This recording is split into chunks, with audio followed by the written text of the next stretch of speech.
This is dangerous, but probably not for the reasons most people think. Whether you're a rock crawler, overlander, or occasional car camper, you are probably spending a lot of time driving, a lot of time on the road, and a lot of time on the trails. In today's video, we're gonna go over 8 things that you're doing that are really dangerous. Don't worry, this isn't gonna get all preachy and self-righteous. These are literally, I'm making this video because these are things that I'm even working on, okay? So check this out. This is gonna help you be a lot safer.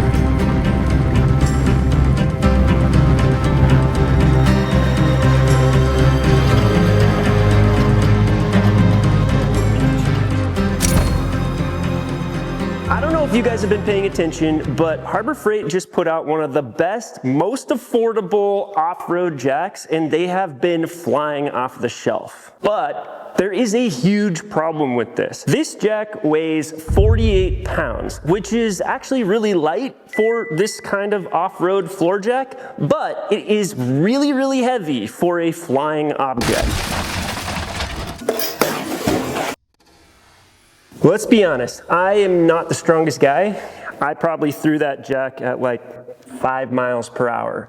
And it didn't just smash the window. If you paid attention, it even took apart a big chunk of the back door. In a crash, this thing's not coming at you at 5 miles per hour. This thing's coming at 70 miles per hour. And this isn't the only heavy thing we're putting in our cab and in the backs of our trucks. We're putting in propane tanks, we are putting in power stations, we're putting in tools, tool bags, recovery gear, spare tires. All these things weigh 30 to 50 pounds, sometimes even more. You got to think about it. We're actually putting roll bars inside of some of our vehicles. We're putting in special seats. We're putting in special harnesses. And then we'll just have something like this power station rolling around in our cab, not secured. You don't have to get in a high-speed crash for this to be dangerous. You can literally just get in a low-speed crash and flop over on your side. If this thing flies across the cab and hits you right, it could be lights out. I literally was just talking to a guy 2 weeks ago, and his father was killed by a loose propane tank. This video, more than any video I ever make in my entire life,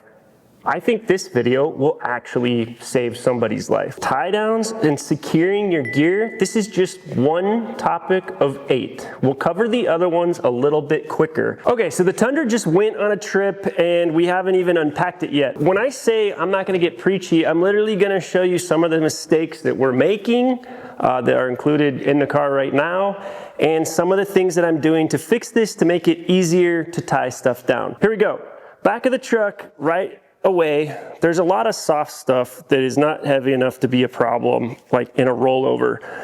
So this is actually packed pretty well, but there's 2 things. This tool bag is about 50 pounds, and it's not tied down in any way.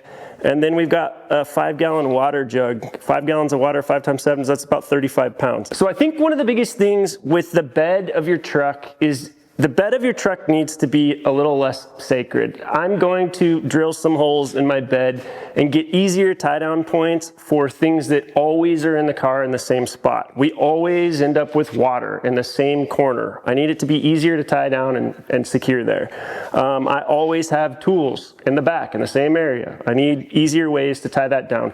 I do have these bed stiffeners on the back that gave us additional tie down points, which were pretty nice. I think those were SDHQ is the company that made those. If you always are packing something in the same spot, drill a hole in your bed, use the right paint on it, use some silicone on it, but get a bolt down there and get a tie down that's just repeatable again and again. Where we have done good with this truck is we have our spare tire very securely mounted. Behind the spare tire, between the spare tire and the wall at the very bottom, we have all the other heavy stuff like spare parts, like a spare CV axle. We have a spare, we actually have a high lift jack back there that is, it's really low. I think it has 1 strap on it, but it's not the most secure. Now, in a wreck, it would be hard for it to find its way out of there with the tire and everything, but it'd still be possible, and that thing would be a flying weapon.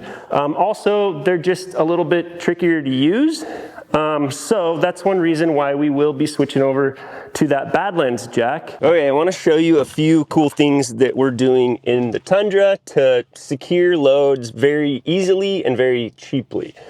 If you guys are like me and you use the back of your Tundra when you go on these trips, you can either fold your seats up like this, or I actually always take the seats completely out of the car. Either way, what I'm about to show you does work. If you look back here, this is what I use to run my fridge. I also usually put my fridge in the back seat. For tying stuff like this down, we've always found that the back of a car is like no man's land for things to actually try to put any straps on.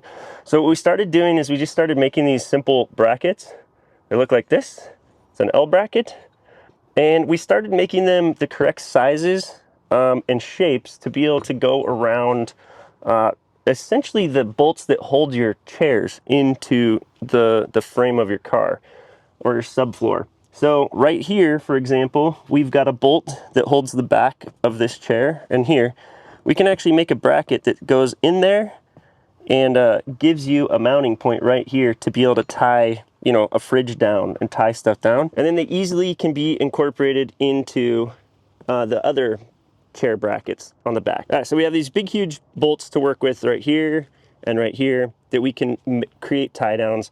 So you're able to run straps all the way across stuff here and there. As we're working through all of our builds to make them safer and to add tie down points to them, we will probably be making several brackets that some are going to be low profile, some of them are going to be taller. We're usually going to try to make them compatible to where like a full-size carabiner can actually click through them. Watch the website. These aren't up yet, but probably in the next 2 weeks we'll put out some of these.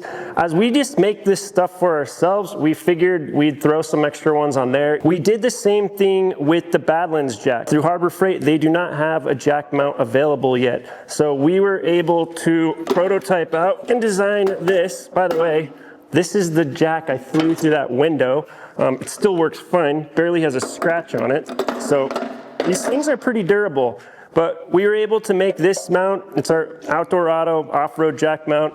We actually use a pin through the actual body of the jack to keep it kind of from rattling around a lot and hold it extremely securely. The handle for it actually stores in the bottom of it, and it doesn't rattle around in there and it can't get out. By the way, Harbor Freight is not paying me to say this. They don't sponsor people. They do send me their new gear to test. So we got one of these quite a while ago, I think even before they actually were officially out, to test. And we liked it so much, we started putting them in every car. That's why we built a jack mount. We built it for ourselves. Okay, real quick interruption. These jack mounts have been flying off the shelf. We're selling a lot of them. So as a big thank you to everyone, we're actually going to give one of these away to one of you guys, the viewers, as well as one of the Badlands 1.5 ton jacks. Don't worry, we actually started this giveaway a week ago on purpose. So anybody that has bought one of these on outdoorauto.com, you're already entered. And if you win and you already bought one, we'll just get you a refund and send you the jack. So check out outdoorauto.com. Anything that you buy on there, for every dollar you spend, is going to get you an entry to win one of these.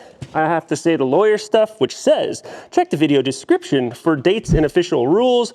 No purchase necessary, void where prohibited. This is all the fun stuff lawyers make us say if we want to give away something to you guys. Also, check out our little treehouse store. Those are our hats, shirts, sweatshirts. These are all the jacks that are getting shipped today, as well as all of these. And we are out of room in the shop. We had to hide it up on the top of the ladder. Whoa, and I just almost fell down. Okay, we're gonna move on to the other 7 items, but these are going to be a speed round. We're spending about 90 seconds on each one of these. They're a lot easier to explain, but they're definitely things you should pay attention to.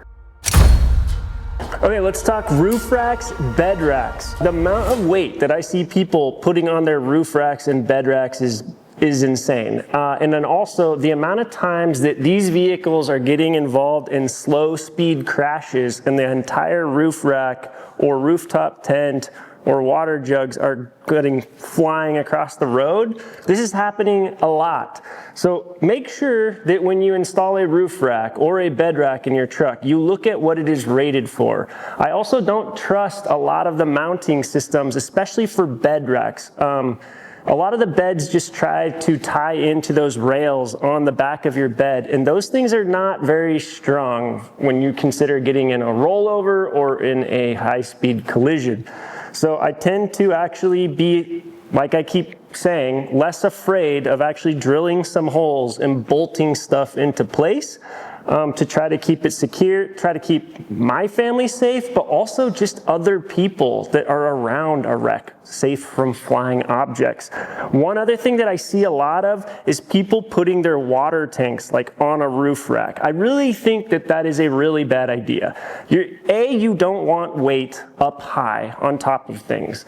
You want weight down low. So it's a very good idea to figure out how to mount water back in your truck bed and the bed of your SUV. You can start working with some of the more innovative tank companies out there that are building tanks that fit into where your old spare tire used to go, things like that. Top Oak makes a rooftop mount for water, but it's skinny enough that it can fit long ways in the back of the bed of your truck. So I actually have one of those I'm putting in the back of my truck. I know a lot of you guys put it up high so you can get the gravity feed for it, but also a lot of you have something to be able to air up your tires. If you can air up your tires, you can pressurize your tank with the same air just by putting an air fitting on it, and then you don't have to worry about it being up high. I know the other reason is so the water is warm, but I'm telling you guys, some things just aren't worth it. I would try to keep that weight as low as possible.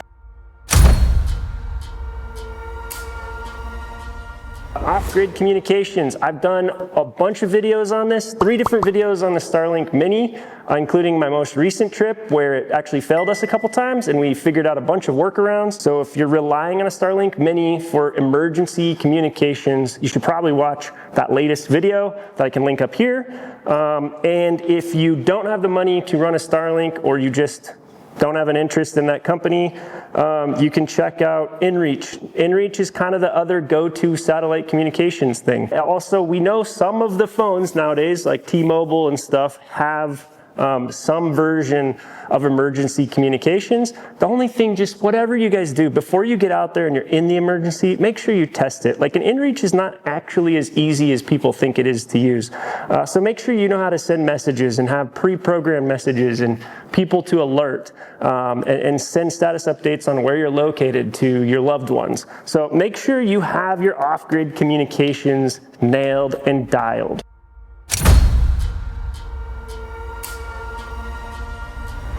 Let's talk water. If you do get stuck someplace for a long time and it will take a while for somebody to be able to get to you to rescue you, as long as you have water, you can stay alive for a long time and you can give people a chance. I tend to always take a decent amount of water. Where I live, there's lots of rivers. So the thing is, I take probably about 2.5 gallons of water that is clean, but then I also, in my glove box, I have water tablets. You can throw them in nasty, dirty water. It takes care of 99% of all the bad stuff, and if you need it just to survive, so you don't die, it's a great thing. And I have enough tablets in there to make 30, 40 gallons of water, and it's like 2 tiny little bottles that kind of taste nasty, but when it comes to like staying alive, I don't really care about what it tastes like. I used to use them when I went backpacking. Another option is, of course, taking a water filter with you if you're around places that have lots of water.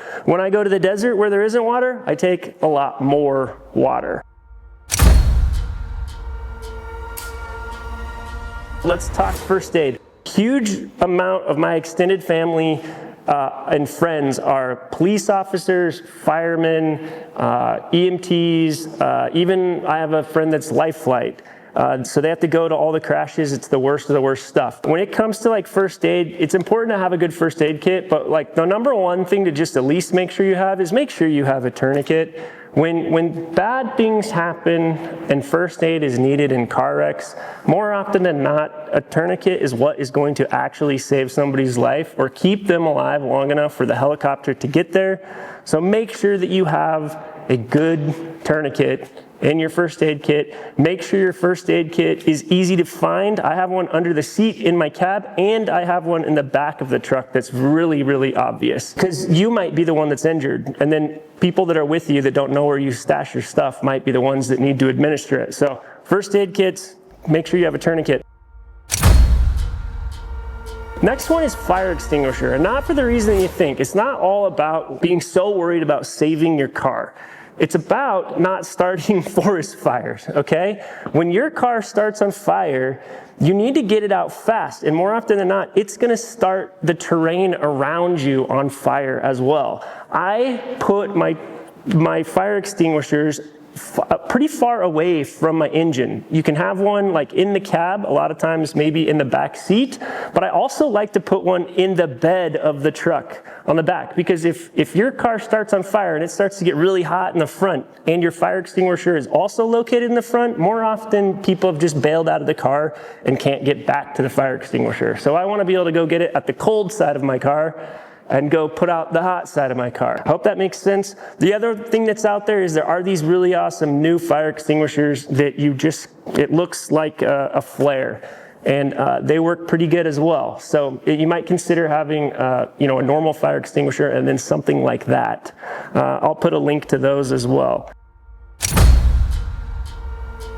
Maintenance is bigger than people think. I've got a buddy down in Mexico, and he puts a bazillion hard miles on his vehicle. And he fell behind on maintenance one time where he ended up with a bad wheel bearing, and it actually seized, and he'd been on a freeway. The freeway that goes down the middle of Baja it's only 2 lanes, one north, one south, and they are incredibly skinny. And if you go off the side, it is usually a big problem. It drops off really far. You're probably rolling your vehicle if you go off the side.